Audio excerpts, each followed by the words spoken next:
Hello and welcome to another exciting episode of Pittsburgh Sports Memories.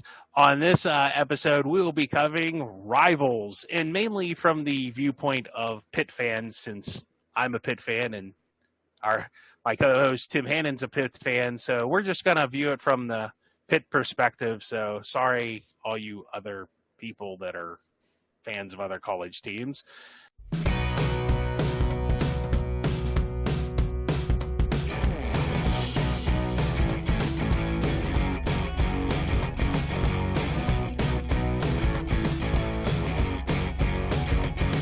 And also, we'll be obviously focusing on the college game because I think the rivalries are much bigger in college than they probably are in the pros. And if we have fans of, Alabama listening to this podcast, then good on you. I'm not sure what you're doing here, but we welcome you and would love to educate you about Pitt's rivals. Yeah. Auburn's really great too. Yeah, I don't know. Yeah, is that their big rivalry? But yeah, there you go. Yeah, or Georgia. We'll get into that at the end of the episode. I'm probably going to get on my soapbox a little bit. So if everybody likes to hear me go off about a topic, that'll probably be the end of the podcast. Something to look forward to there for everybody. So, even a bad season, and there's been plenty in Pitt history, can be salvaged with a big win over your rival. So, and if you don't have these games, it's just kind of at the end of the season, it's just kind of okay. Yeah, cool. We get to play North Carolina or somebody dumb from the ACC. Let's play Wake Forest. Woohoo. So it really makes the games much more exciting and much more fun, especially when there's something on the line too at the end. It even adds because you always want to beat your rival or keep your rival from getting into a big game. So on that note, I have come up with a handy-dandy scale here. It's going to rank the strength of the rivalry. So I went from 1 to 10.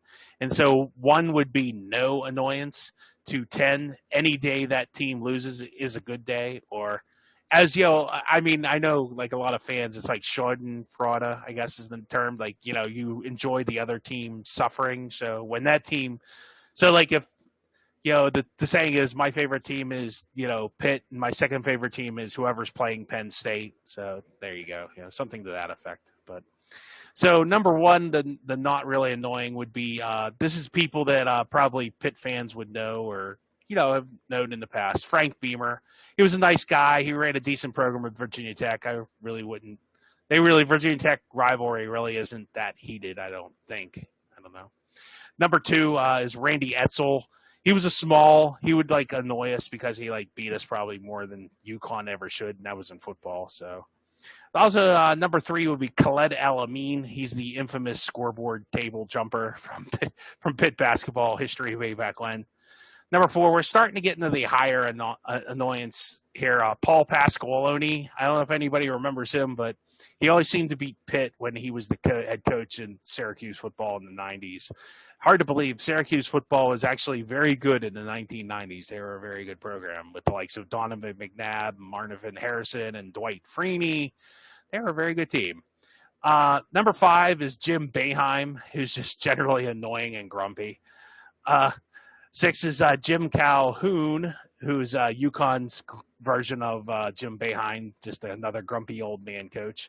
Number 7, and maybe this is a little low, I don't know. He never annoyed me that much, was Joe Paterno, but he's definitely the most self-important. He thinks he's better than everybody else on this list. He probably thinks he should be rated 10. And 8 is Brian Kelly, who's just a general loudmouth and apparently has a blatant disregard for his employees' safety. So I wouldn't want to work for Brian Kelly. Number 9 coming in pretty hard is Charlie Weiss, who he definitely wrote checks his teams couldn't cash. He definitely would talk a lot of trash and couldn't back it up. And number 10 would be reserved for the likes of Rich Rodriguez and Todd Graham. And that's basically if you went down to Century 3 Chevrolet or, a used car place and you had one of the salesmen from that team, from that dealership coach your football team, you're going to get sold a lemon or a bill of goods, I mean, I don't know how those players in the University of Hawaii are doing, but they got Todd Graham to deal with. So at least you got like the beach and the waves and stuff. So it's not a total loss. And I don't know where Rich Rod is. I think he's offensive coordinator somewhere. And there's a top secret number 11 who we'll reveal as the list goes on. But he earns his own spot there. So starting off our list of rivals, that would be the Syracuse Orange. The Syracuse has decided to change their mascot to a non-gender specific orange. I'm not sure if that's an actual orange or just the color orange. So it's orange. Pitt somehow miraculously leads the all-time series in football, 41-31-3. 3 ties because they've been playing. I forget how long they've been playing. I didn't write that down, but it's been forever. It's been since like probably the early 1900s. Syracuse, of course, leads in basketball, 64-42. This is definitely a solid 7. Joe Paterno on the line. No, there's no nickname to this game, so crush the orange. I don't know. Sure, why not? Just more annoying than anything because it always seems like the ball bounces Syracuse way. Like I said, like I remember that game at Pitt Stadium where Pitt literally blocked a field goal attempt by Syracuse, and then the quarterback just like picks it up and runs around like he was also the holder and just like throws a touchdown. It's like, oh, look at this. Look, the ball's laying here. Oh, let me just run around for 5 minutes. Oh, look, there's a touchdown. Yay. Like, we planned it like that. It was just horrible. Like I said, Syracuse had a great football program. Even in the 90s, Donovan McNabb and Marvin Harrison were really good. And historically, Ernie Davis and Jim Brown. Jim Brown was amazing in college. And Ernie Davis won the Heisman. Yes, he won the Heisman at Syracuse before his tragic death from leukemia. He actually died from leukemia. That darn stupid dome. I know Tim loves the dome. So, one day we'll have to take a road trip up and see a game in the dome, huh? Yeah. Would you ever do that? Would you be glutton for that kind of punishment, Tim? And it's like you summed it up perfectly. It's like Syracuse basketball and football. It just, whatever bad could happen, happens. And I've never understood that. I don't know what it is about playing, especially when you're playing in that stupid dome. Just like you said, balls bounce a certain way or whatever. It's just bad luck. So yeah, I've never liked that place. I've never really liked Syracuse. It's another rivalry that's kind of lost a little bit of the steam over the years. Because Syracuse used to be a lot better than they are now in both sports. But still, yeah, I don't like that dome. Jim Boeheim, just like he's gone to like chronic complaining. Like he's just kind of like another like Pitt fouls too much. Like I know we covered that in like my podcast about Pitt basketball that one season. Like they're all just like trying to work the refs every game. Like I know, yeah, it's really good defense, but Pitt really is fouling. So it was always fun to watch Jim Boeheim whine and cry. And I mean, how many more years can Jim Boeheim even coach before he's going to retire? I mean, my goodness. How long has he been there? Since the 80s, right? He's been there since before I was born. Since the 70s. Yeah.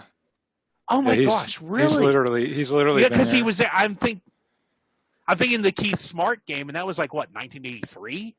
I mean, oh my gosh. My wife grew up in kind of near Syracuse, New York, and my father-in-law still talks about Boeheim.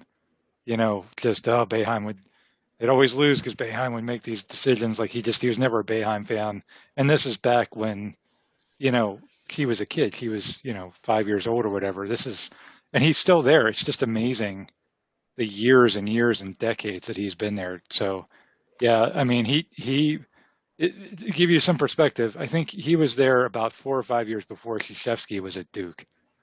So just to give you an idea how long Boeheim's been around. Carmelo Anthony is probably going to retire before he stops coaching, and Carmelo Anthony's been in the NBA for as long as I have, for a long time.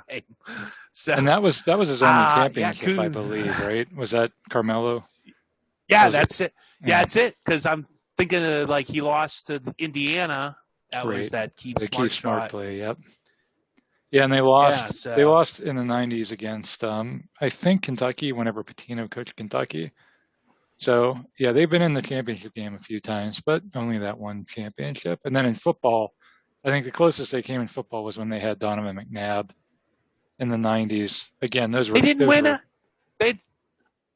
I No. thought they won with him. I thought he won in that. He did not win. I thought he. Well, they mean, were unreal. the And they even with a had a grain of quarterback salt, before McNabb. They had a they really did good. Was it in the Marvin 80s. Graves? Was it I Marvin can't. Graves? Yeah, I can't remember I think his name. he was really good too. Yeah. I mean, take it with a grain of salt because remember, college football doesn't actually have a championship. You know, it's just a bunch of people vote. So, I mean, maybe they were number one in one of those polls or whatever, you know, because that's the way college football's set up. They don't actually crown a champion. But, you know, in terms of, you know, what's recognized as a consensus champion, no, Syracuse has never had that. At least not, you know, in our lifetime, maybe way back in the day, like the Jim Brown era. Well, that was another. Yeah, I mean, travesty is Jim Brown not winning the Heisman. They voted the Golden Boy, Paul. Nothing against Paul Hornung, but he's the only guy to win to win the Heisman from a non-winning team. So the heck with that's why I just don't pay any attention to the Heisman. But I guess that's another soapbox moment. Okay, 1959. They have one claimed national title from 1959. That probably was the Jim Brown, Ernie Davis era. Or Schwartzen, what was that? Schwartzentruber or Schwarzenhalter or whatever that coach's name. That guy, yeah. Actually, the West Virginia Syracuse game they play for, I think, the Schwarzenhalter Trophy because I think he coached at West Virginia at one point. Also, fun fact there. Some memorable games, and of course, Tim loves this one. Troy Nunes running around and throwing a touchdown. Troy Nunes, a Butler legend.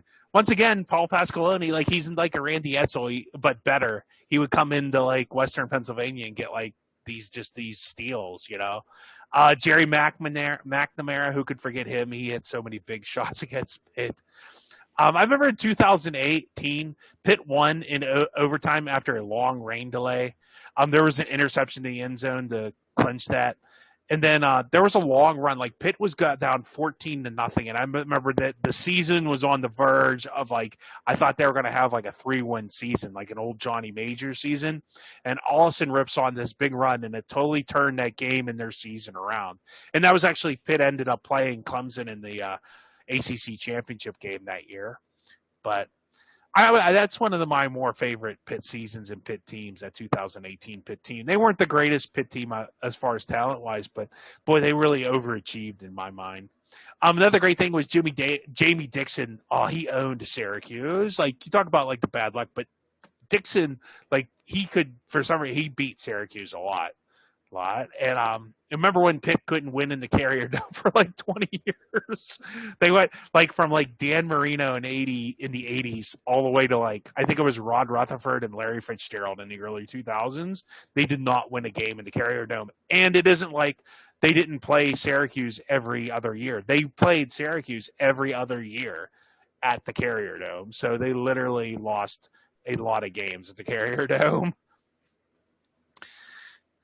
Tim will be happy to see that place go, I'm sure.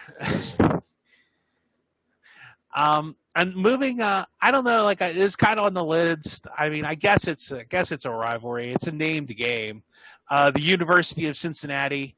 In football, Pitt actually leads this series 8-4. I didn't even bother looking up what the basketball records are because I don't think it really. I mean, they played them in basketball, but I don't think it really was that big of a game. The nickname was the River City Rivalry, which is, remember the trophy? Do you remember the trophy from the River City Rivalry? Yeah, it was that was huge. That was, I mean, that was a, you know, that materialized when the Big East lost Miami and Boston College and Virginia Tech, and they had to like create rivalries because all those schools had left, and those were schools that Pitt had played traditionally for a lot of years in the Big East.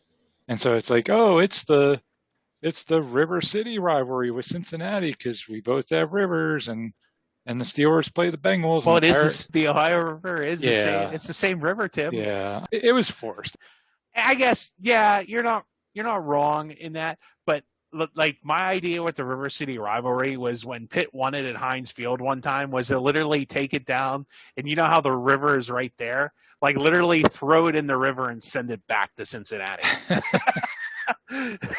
See Like if it put little makes it. floaties on it and throw it in there. Yeah, it's heading back to Cincinnati. But, um, since Pitt had 3 chances against them to win Big East championships, they never really could do it. They literally had 3 different opportunities to do that. The most infamous of those, of course, being the 2009 game. Pitt lost that game on a botched extra point, and because they didn't have any defense. So Pitt and Cincinnati, like you said, they tried to coordinate this with the Bengals, Steelers. It wasn't a bad idea. Like I think their goal was they were going to try and like schedule it the same weekend that like the Steelers and Bengals played. And since it's every other year, so I guess when Pitt would play in Cincinnati, they would make sure the Steelers were playing in Cincinnati too. It wasn't a horrible idea; it just never really seemed to work out. So, And that's not a bad idea, but again, that's like a made up. Like rivalries are, that you can't just create one. You can't just make one up out of thin air. You can't market one. So you're created in a marketing department meeting. Like that's not how rivalries work. So you're right. They definitely had some memorable games, and that '09 game, of course, is a stain on our fandom as Pitt fans. But after that, it was like over before it even started. yeah, and what about Cincinnati though? Like absolutely crushing it with their coaching hires. They went from Mark D'Antonio, Brian Kelly, Tommy Tullerville, and now Luke Fickell. That like Pitt can't even hire one of those guys. Cincinnati's hired like 4 very successful coaches. So kudos to them, and whatever they're doing over there and their athletic department seems to be working for them. So good for them. And they're going to be in a major conference again if you still consider the Big 12 a major conference. I'm not sure what to make of the Big 12, but like we'll get into that later. Like I said, I'm definitely gonna have a soapbox moment here later in this. But moving on to our friends across the strait, and this is definitely a rivalry. I know we don't play them a lot anymore, and this is one that should definitely come back. Villanova, freaking Villanova. This is definitely a 5, but if we played them every year, I think it would be a little higher. It's just because we don't play them every year. And it's definitely a basketball rivalry. I think we played them once in football.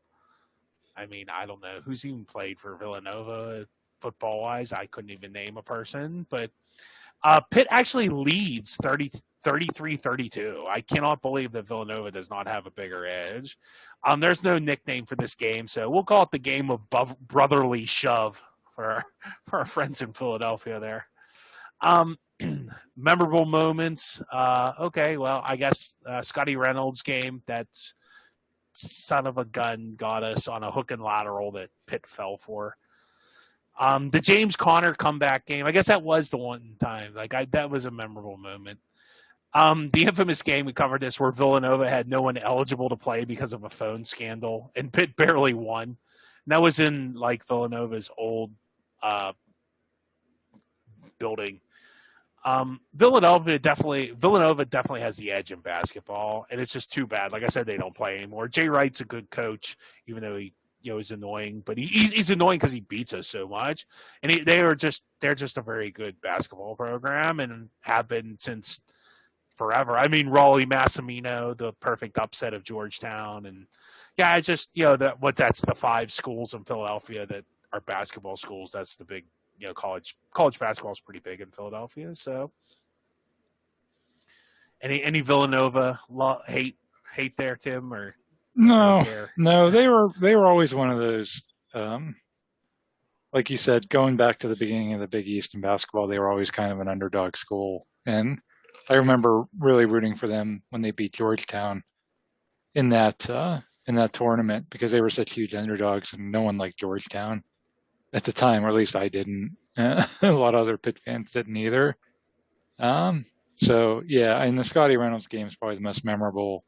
I did look it up when you were talking about it. They've played twice in football, 98 and 16, and neither game was all that memorable. That's the one you're thinking of. Yeah, well, James Conner comeback game is the only. I thought that was against Villanova, yeah. And he scored a touchdown early, and that was like a big moment because that was a big comeback from cancer treatment. So I guess Villanova has that going for it, or Pitt does. But Pitt's never really, like, I don't know, Pitt would always seem to go into Philadelphia and not do well, like wherever they played Villanova. Like they would either barely beat them or lose. And like, it's just, I think just like, for whatever reason, Villanova is just always very good in basketball. And they're not that, like you said, they're not that big of a school. They really aren't.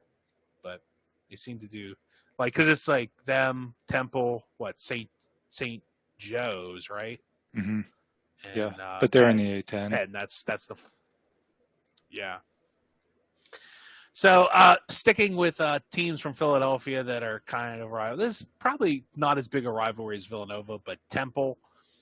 Pitt leads 27-7 in football. This is probably like a 3. There's no nickname to this game, so hey, at least they're not the Flyers, I guess. They always seem to like give Pitt a hard game. Like it's not like Temple's ever really been like that successful. I mean, Bill Cosby played for them. I remember my dad would always make that joke every time we played Temple. Oh, Bill Cosby played for them. It's like, okay, I don't know. Hide your wives and daughters. I don't know. The another part that like probably made this more of a rivalry than it should be was Joe Paterno saying it's important to schedule an in-state rival and then playing Temple. It's like, so, I played. I guess that was his little stick at the Pitt moment. Pitt actually losing to Temple 7 times is a joke. There was a guy named Adam D. Michelle I think it's DeMichael, yeah.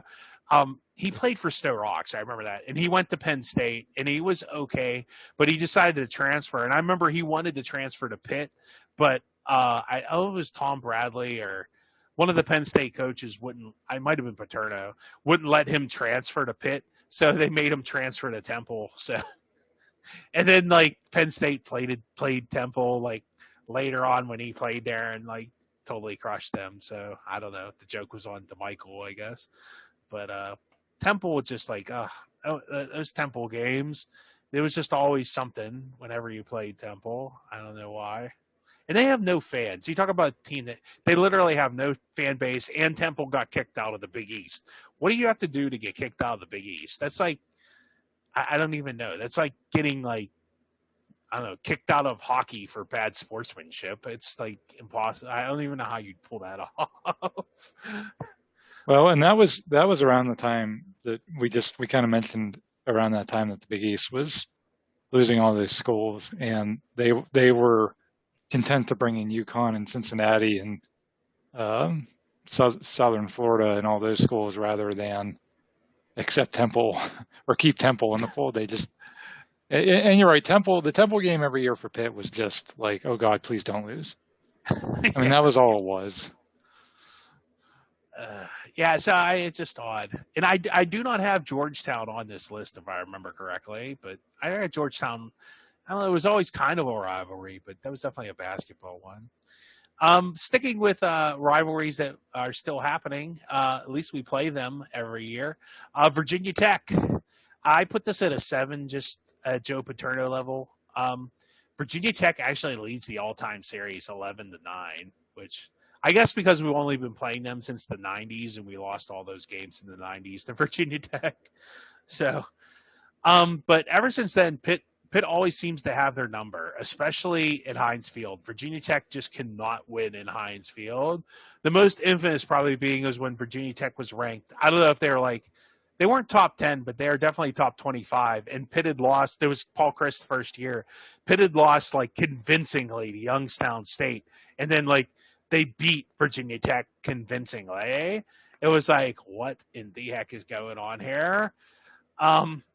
Allison ran over that Caleb Farley who just got drafted like in the NFL draft this, and it's like that's my like somebody's like, oh, let's show a Caleb Farley highlight. I was like, okay, let's show the one where Quadri Allison just like mauls him on his way on like a 90-yard touchdown run, and then Connor kind of did the same thing to a safety from Virginia Tech. So I don't know, Pitt running backs and them, and then like Virginia Tech's defense could never figure out that like Pitt has had like the Tyler Boards, Larry Fitzgeralds, even like like Lateef Grimm, like I don't know why, like that was Bud Foster. It's like, oh, we're gonna single cover your wide receivers.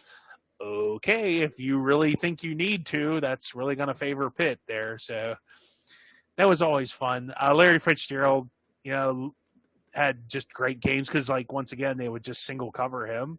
And Lusaka Polite scoring a late TD to win. I think that's Virginia Tech was ranked. I'm pretty sure Marcus Vick was the quarterback in that game. And like I said, Virginia Tech's only won once in Heinz Field in all the years that Pitt's been playing them at Heinz Field. So go figure.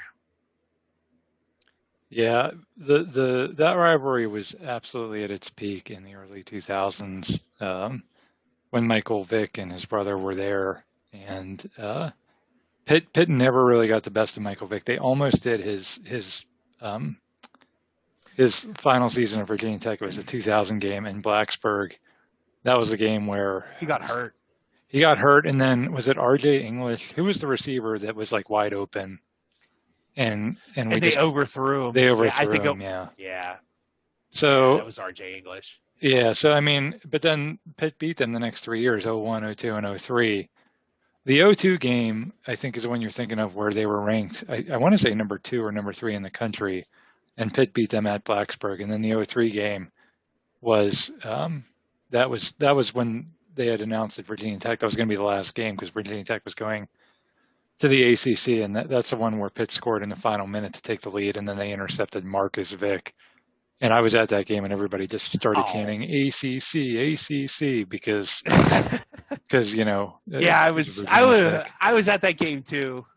I just remember that. Like, I remember having no fear. Like, when Lusaka Polite scored that late touchdown, I remember I had no, like, sometimes you're like, oh no. Like, when Tony Pike played for Cincinnati, I kind of had a feeling Cincinnati was going to score a touchdown.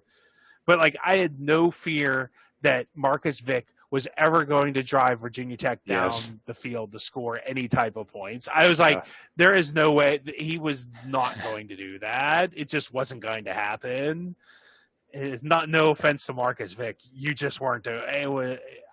He just wasn't that good, I guess. So. No, he was not his brother for sure.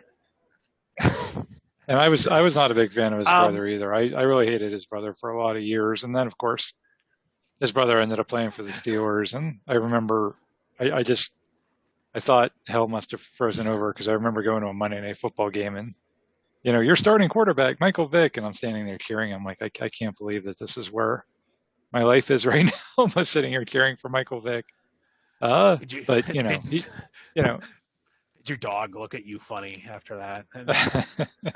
Well, and I always, you know, and that was the other thing, like people were really, you know, Michael Vick did some very horrible things, but by all accounts, he, you know, we talked about this in our most reviled Pittsburghers episode, you know, by all accounts, he was, you know, repentant and, you know, turned his life around. And I always thought he should have, you know, been owed some level of forgiveness there. And, but it was odd to root for Michael Vick, because back in those Virginia Tech days, boy, did I just hated that team and all their players and Beamer ball and everything.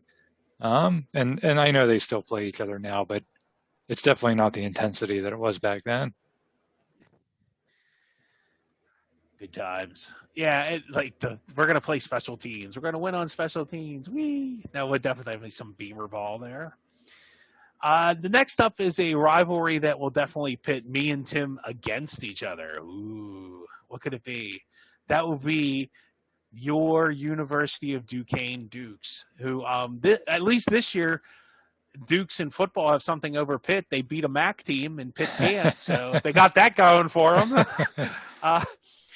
Pitt leads all-time 55-32 in basketball.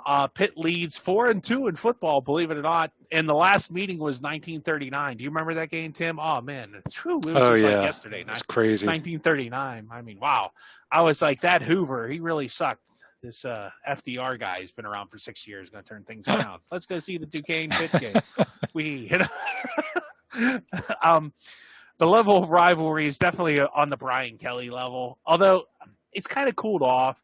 But, like, this is like, for a Pitt fan, this is like the reverse of another rivalry. I will say this.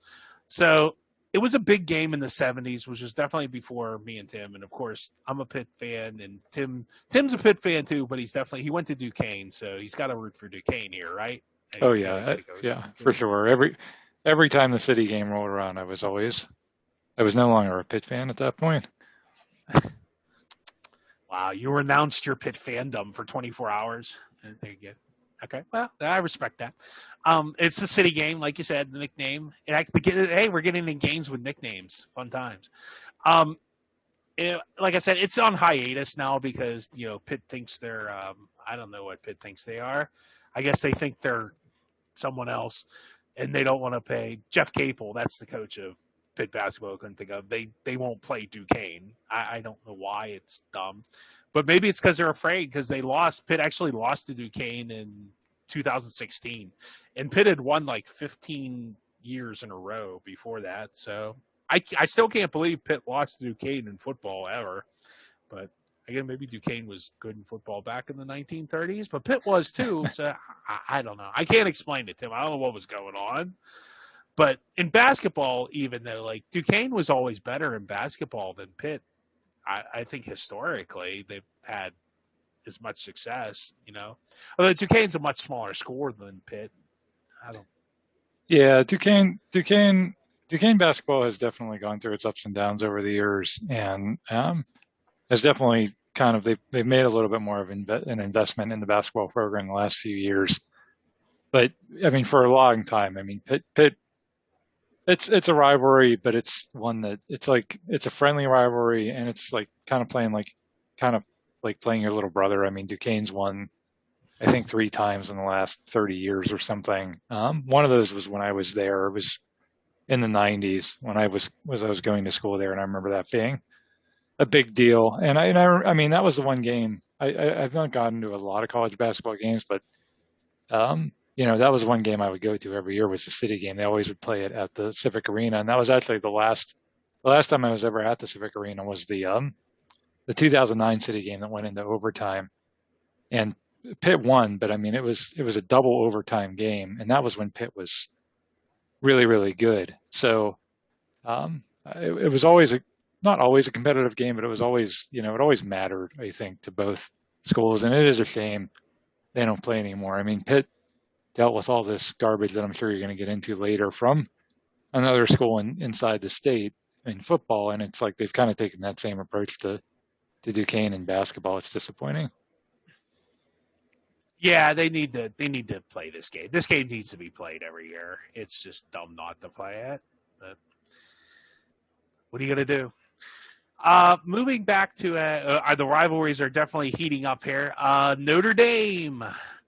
So, obviously, Notre Dame leads the series in football 49-21-1. I didn't look up the basketball record. I mean, it's kind of a rivalry in basketball. It's Notre Dame, whatever. There's no nickname to this game, so maybe we'll call it the Fail Mary. I don't know. So, level rivalry is definitely a Joe Paterno solid 7. And here's some of my really annoying observations. Half the Pitt fans are Notre Dame fans, which is really annoying to me. So I don't know what to say about that, except for I wish it would stop. Because I've talked to so many Pitt fans. It's like, I hope Pitt goes 11-1 every year. It's like, oh, you're like, ugh. I just think Notre Dame's just totally insufferable. I can never stand them. I don't like them. Any day you beat Notre Dame, that's why I like USC so much, just because they seem to beat Notre Dame on a regular basis. It especially got bad when Charlie Weiss was on Notre Dame's coaching staff, because he just had that quote was like, "Oh, the days of losing to Pitt and Purdue are over." Well, guess what, Charlie? You didn't beat Pitt not one time the next 3 times you played them. So I guess they weren't over. They are right back. And you got fired because of it. But some memorable games. Tony Dorsett in 1975 with 303 yards rushing. That was a 34-20 win. There's a 2012 Notre Dame comeback game. That was, I think we talked about almost wins. There was a 4 overtime fumble that Pitt didn't recover. In 2008, Pitt won a 4 overtime 36-33. It was after a sprinkler delay. Do you remember that? They had a sprinkler delay. No. Because the game took so long, the sprinklers went off. I remember that. Was that and here they had or to play there? on the other end because that was in yeah, Heinz Field doesn't have sprinklers. What are you talking Oh yeah, about? I guess they wouldn't. No, right. definitely yeah. Sprinklers in Heinz Field. Yeah, good one. Yeah, we just let the grass go to hell. Yeah, but no, that was in Notre Dame. But also of course, the infamous Tyler Palco. I love this team game. And so many other great moments. I just, it's always a good day when Pitt beats Notre Dame. So I remember there was a game where it wasn't even Pitt wasn't even that good, but like Notre Dame had a good team, and like somebody tried to they're like, okay, I forget who the running back was. It was like Ray Graham, Tino Sinceri. And there was like 4 other players. We're all seen in a bar carrying on last night. Ooh. It was like just you could tell like some like really superstitious Notre Dame fan. It was like calling the police like, I saw all these Pitt players down there and they were being really bad. You need to investigate so they can't play on Saturday or something. It was the most ridiculous thing ever. So I know. I don't know why Notre Dame is probably one of the more popular teams in college football. I would still say they're probably the largest draw in college football. It's just how it is, and you just got to learn to live with it. But Pitt's definitely a traditional rival of them, and it always makes for fun games. So I'm glad they play each other. I think there's been, like you said, some really, really good games over the years. And Notre Dame's another school, kind of like we talked about with Duke, where people just hate them or love them. And I've never really hated Notre Dame. But I get why people do. And to your point, it is a big deal when you beat them, whether they're good or bad, because it's beating Notre Dame. So did you talk about the last game at Pitt Stadium, because that was another kind of memorable. No. Oh yeah, here we go. Yeah, last game at Pitt Stadium. Pitt hasn't beaten Notre Dame in the last 3 games, but I was at the 2013 game the last time Pitt beat Notre Dame, and of course that was a big game. We were both at the last game at Pitt Stadium, so that was a fun one. And it's Notre Dame, so anytime, like I said, it's a rivalry. It's definitely not Pitt's biggest rivalry, but I would say it's top 3 for sure. But moving on to teams that are probably a little bigger rivals than Notre Dame, which is hard to believe. But this team is definitely a rival, and there's no arguing about this. And that would be the fine West Virginia University from Morgantown. They're a fine academic institution down there. Pitt leads this series all time, 61-40, and there's 3 ties. Actually, I remember one of the ties. Do you remember that? It was in the late 80s. I remember that game. Like, they came back and they kicked just the tie, because that was when you could tie. And I remember at the end, like, looking at my parents, like, so they tied, and like, yep, that's the end. They tied. But like Pitt had like this big furious comeback to tie. It's like, I think that was back when West Virginia had Major Harris, and they were a pretty good program, and Pitt was kind of mediocre. So I remember that being an upset, if you can call a tie an upset. And I think the final score was something like 10-10. It wasn't a very high scoring game, but it was a big deal that they'd come all the way back to tie. It was a long field goal. It was like a 45-yard field goal, too. It wasn't like a gimme. And this is the level of this rivalry. The nickname, of course, is the Backyard Brawl. I mean, who doesn't know that? The level of rivalry is definitely a 10, Rich Rod or Todd Graham. I would say, just from my perspective, WVU fans hate Pitt the most. WVU fans can be rowdy, but there's just something with the sight of Pitt that brings out their inner, I don't know what, but very bad feelings. And this is a heated rivalry. And it's probably similar to the way Pitt fans feel about another in-state rival that we'll mention a little later. This is definitely deep-seated, especially like I feel like there's a lot of like I would say country person, city person stuff kind of going on. Like I always kind of felt like Pitt like looks down their nose like, "Ooh, we're from Oakland, a fine academic institution," and then like, "Oh, look at these rubes from West Virginia who think they can have a university." It's my best like I don't know who's the chancellor of Pitt now, Gallagher, my best Patrick Gallagher impersonation. Ooh, if he had a monocle, like, do we have to play these Mountaineers? I don't know. But anyway, it's always fun. The West Virginia fans are definitely passionate for their football team, and that's what makes this fun. And they just hate Pitt so much; it just makes it even more enjoyable. There's always lots of fights in this game. I've witnessed them. I've seen Pitt fans try to fight 30 West Virginia fans, and I've seen West Virginia fans that are like 60 years old go after like young punk Pitt fans that are like 20. Like, in what like other context would a 60-year-old person go after like a 19-year-old kid? Like, I can't imagine any other societal thing where that would happen. Couches are always burned if there's a West Virginia win, so that's always the joke. Whenever Pitt beats West Virginia, the couches were saved that day. Reuben Brown, I remember, and Tony Dorsett during their games both punched West Virginia players. So it gets even heated on the field a lot of time. And there's lots of familiarity because West Virginia definitely comes into Western Pennsylvania recruits, especially the city. I live in the city, and it always seems like West Virginia gets really good players. Like you said, Major Harris, Rasheed Marshall. There's been so many good city league players that have gone to West Virginia and had great success. So they always seem to do well. And that probably adds to a 2-year home again and, want to kind of show Pitt what they're missing. Great name for the game. Memorable moments. Unfortunately for that 94 game where Pitt lost on the last second win. I remember the 2000 game in Three River Stadium. Kevin Barlow ran for like 200 yards. Ooh. Our Pitt missing out on a bowl after beating Notre Dame in the last game of Pitt Stadium was like, hey, if we win, we get to go to a bowl game. Hey, let's lose by 30. Yeah. We went over this too. I think the what ifs, the David Priestley brain fart game. Pitt did win that despite David Priestley. Antonio Bryant had a really good game. I remember the 2002 game because it was snowing. And Larry Fitzgerald on third down dropped a pass in the end zone that would have won the game.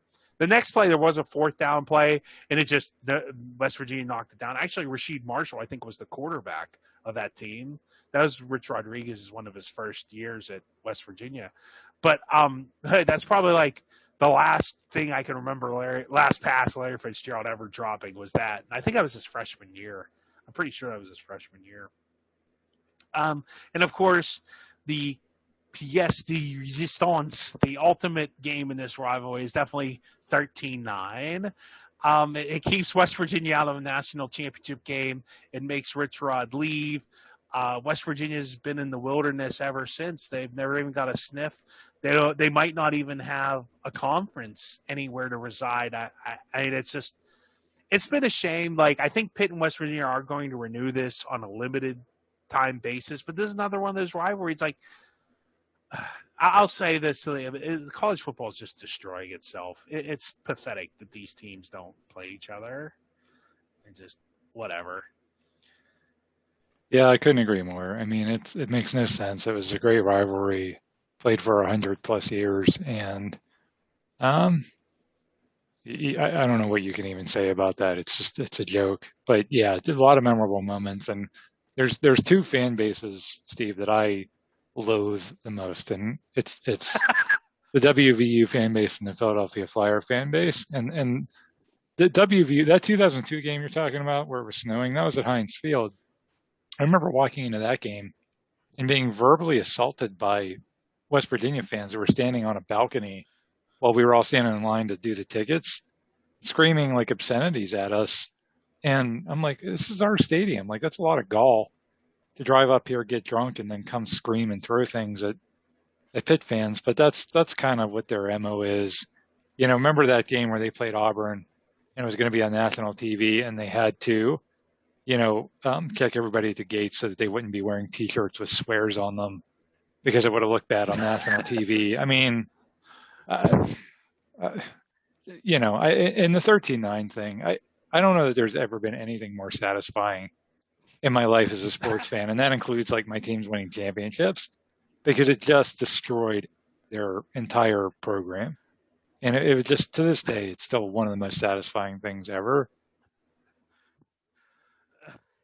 Yeah, that is beautiful. I don't know I mean, they're passionate about their team. I'll say that. I'll give them that. And God bless them for it. But boy, they take it to a whole nother level. Like, I mean, I've been physically assaulted at the games, but that's just, it is what it is with West Virginia. God bless them. I don't look down my nose at them. I think they're good people. They're just really don't like Pitt. And I can understand it, because it's like, you're kind of sick of like getting looked down to, like people from Pittsburgh have any, any kind of like gall to look down, So I guess I'm trying to stick up for the West Virginia fans a little bit here, but I love the passion, and I like playing them, and it's just boring not play. It's just boring not playing this team. It's just stupid that we don't play this team every year, and this is just, they're destroying the sport. The people that are the administrators are destroying college football and everything I love about it. It's just, it really, college football is my favorite sport. It's one that I used to follow religiously, and like I hardly follow it anymore because of how much it's been destroyed. So, but that leads us to the ultimate rivalry. And obviously, like I would say, this is the opposite. Like the way West Virginia fans feel about Pitt is the way Pitt fans feel about Penn State. And, Penn State, they do lead the series 53-43-4. There's a nickname, the Keystone Classic. Who gives a crap? Nobody calls it that. They just call it the Penn State game. And the level of rivalry is an 11. And that would be James Franklin, the current coach, because I really like, he's the perfect epitome of a Penn State coach. Look down your nose at Pitt, act like you're anything special, which you're not, which you should be, because you're some podunk, college in the middle of the state. Oh, we got 100,000 people. What else do anybody have to do in state college? Like, there's nothing else to do in that town on a weekend. Give me a break. And they think they're Ohio State, but they're not. They're just not Ohio State, and they're not even Michigan half the time. They always brag, oh, our attendance. It's like, whatever. And then like the whole, oh, Pitt's not a rival. Pitt's not a rival. It's like, it's just the ultimate level of like disrespect is just ridiculous. Fun things about this rivalry. Pitt coaching legend Jock Sutherland never lost a game to Penn State. Nothing quite, like I said, works Pitt fans up into a lather like a game against them, as you can tell from me. Another fun part was Tony Dorsett, like after the 2016 game when Pitt won, was drunkenly yelling at James Franklin during his press conference. like hail to Pitt and stuff. Like, you knew that just irked, like, because Franklin, like, oh, they acted like they won the Super Bowl. It's like, give me a break. Memorable games. Pitt winning in 1979 and 1980.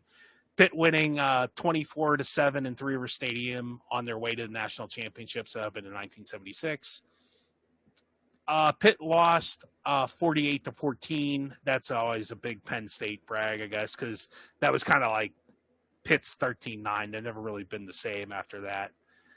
I remember 2018. Oh gosh, I went to this game. Pitt losing 51-6 in the rain. Oh, that was horrible. That was ugly. And it rained. It rained like buckets. The 2019 game, Narduzzi kept like kicking field goals instead of going for it. But more on the positive side, 2000. I remember that 12-0 game. That was the last time Joe Paterno coached against Pitt, and he lost. Ha ha, Joe, take it to your grave, 12-0. Ha ha. But Rod Rutherford scored a touchdown in that game, which was a fun time for everyone. And of course, 2016, it was a 39-42. James Conner and Peterman led the way. That's the loudest I've ever heard Heinz Field. And Pitt fans were absolutely foaming at the mouth to play them. It was pretty awesome. And that's the largest attended sporting event in Pittsburgh sports history, which I always thought that West Virginia game in 2002, I know that had gotten 68, but I guess they had added more seats by the 2016. So that's according to the internet, and the internet's never wrong. Um, that's the biggest sporting event in Pittsburgh sports history. I'm gonna get up on my. This is like wrong that this game isn't played every year. It's wrong that, like, honestly, and nothing against the ACC, or maybe it is something against the ACC. And I just, like, my dad started to say this towards, like, the last couple of years when we were going to ACC games. If I never played Duke or Virginia ever again in football, would I give a crap? Really? But no, we have to play Duke, Virginia, Wake Forest, in like some other crap team, and we don't play Notre Dame, West Virginia, Syracuse, and Penn State. You should just be playing those four teams every year in football, and I don't care what you have to do to get it done. That's what should be happening, and that's why who wants to go and see who wants to go see Pitt play? Who are they going to play? They're going to play I think that they're playing New Hampshire or somebody. Or they lost to Western Michigan. I'd rather them lose to Notre Dame or Penn State than lose to Western Michigan. This is a joke. It's a joke, and Pitt isn't the only school this is happening to. That Nebraska Oklahoma played just recently. In that rivalry's dead. Missouri Kansas is gone. Oregon State still plays there in the same conference. Colorado used to play Nebraska and all those other schools in the Big 12. Like Arkansas used to play Texas and Texas A&M. I guess that'll be coming back once Texas moves to the SEC. But it's pathetic. It's destroyed. They've destroyed their own sport. And like you said, they still don't really determine a national championship. They vote on the four top teams at the end of the year. Like, what is the point of even being or winning a conference championship if it's not going to get you into some sort of playoff? And it's really not that hard to fix. You just have all the conference champions play them. And I don't want to hear any, the Sun Belt. Well, then why does the Sun Belt play in Division FCS or the top division football? Either they are a Division I team or they aren't. If they aren't, I don't have a problem with that. If you're going to say they are, then that's too bad. And if you're like Kentucky or Wake Forest, well, we're in the SEC. Well, then move to the Sun Belt, and you can be in the national championship playoff every year then. But as they've literally killed this sport because they've gotten rid of all this. And it's like, and because it's Pitt and these other teams that don't, I guess, have enough like pull or juice.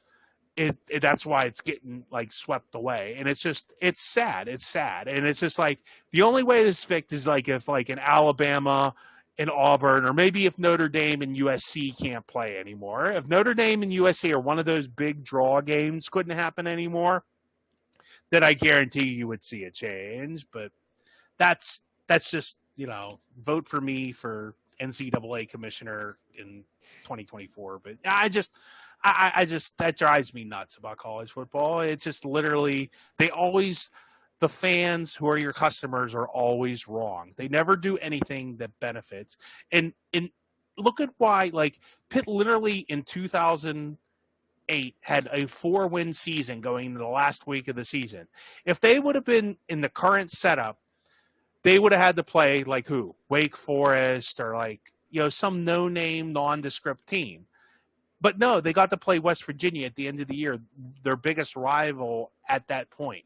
Like, and that's what makes, these games interesting. And it's just, they're getting rid of it. They're just getting rid of it and not replacing it for no good reason, just so you can have the SEC and ESPN is just, you can't tell me more people wouldn't watch these rivalry games than they would, whoever, Pitt or Nebraska or whoever is going to play at the end of the season. So. I don't have anything to add to that. I mean, you're spot on. I totally agree. I don't understand, like, to your point, what you just said there at the end. Wouldn't you make more money and have more people with rivalry games and playoffs and everything else? But it's just not what they do, and I've never understood it either. I miss it greatly. It is hard to get excited about Pitt versus Georgia Tech when it could be Pitt versus West Virginia or Penn State. But that's where we're at. I will comment on Penn State just a little bit. I think the hatred for Penn State, you talked about kind of West Virginia fans having that you think you're better than us edge, and I definitely understand that. Of course, they don't help their cause when they go out and set fire to couches. But however, I get the sentiment, and I think that's the way that Pitt fans have always thought of Penn State. I mean, they just think they're so above everything, and the arrogance at Penn State was on display for years and years. And I'll never forget Tim Curley, who is their AD, who's now or was in prison. When they whenever they announced that renewal of the rivalry, that 2016 to 2019 4-game series, they might have announced that, I don't know, like 2010 or something, somewhere around that time. And I'll never forget him being on the radio on a Pittsburgh station and just, downplaying everything about it. Oh, Tim, do you think that this might be an annual thing? It has to be exciting to be have that rivalry back on. And he couldn't have been more condescending about Pitt. I mean, it was just literally like well, we needed to fill a spot in the schedule, so I guess we played Pittsburgh or whatever this school's called. Anyway, back to I have to finish up, covering up for child abuse. So bye. I mean that, and when that whole scandal broke, it was just totally epitomized the attitude of Penn State football. We're above everything. Nothing can touch us. And if some kids are complaining about, some bad stuff happening, sweep it under the rug. Don't do anything about it. Make it go away, because we are Penn State, and that's all that matters. And if people get hurt and people get run over and lives get ruined, so be it, because we are Penn State. So I could go on another hour rant about Penn State and their arrogance and again, the lives that it ruined, but I'll just stop there. But yes, you're spot on about, the college football it doesn't make any sense at all. I think it's just run by a bunch of people that don't know how to run a business, and ESPN thinks they're doing something that's going to get them ratings, when it's that's not. I don't think people want to see Alabama Auburn every day. You know what I mean? That's a rivalry, and it's a big rivalry, but imagine that not happening. It just I don't think people could understand that not happening. But imagine if they announced that the Steelers and the Ravens weren't going to play each other anymore, or the Penguins and the Flyers, or the Yankees and the Red Sox, or or even the high school teams in your town that are fierce rivals, and they just said, oh, no, they're not going to play anymore. It takes away so much of the fun of sports, and college basketball is the only entity that seems to want to take away all the fun out of what makes their sport fun. So again, no explanation, but it is what it is. Well, when we're in charge, we'll change all that. But until then, we'll have to deal with the Pitt Duke football game, I guess. Excitement. Thanks for tuning in. I hope you enjoyed my rant. We love hearing from you. Give us a good rating on wherever you get your podcasts at. Our website is pittsburghsportsmemories.weebly.com. We're on Twitter and Facebook if you feel so inclined to like us or friend us. Thanks for tuning in. I'm Steve Wirt, and we'll talk to you next time.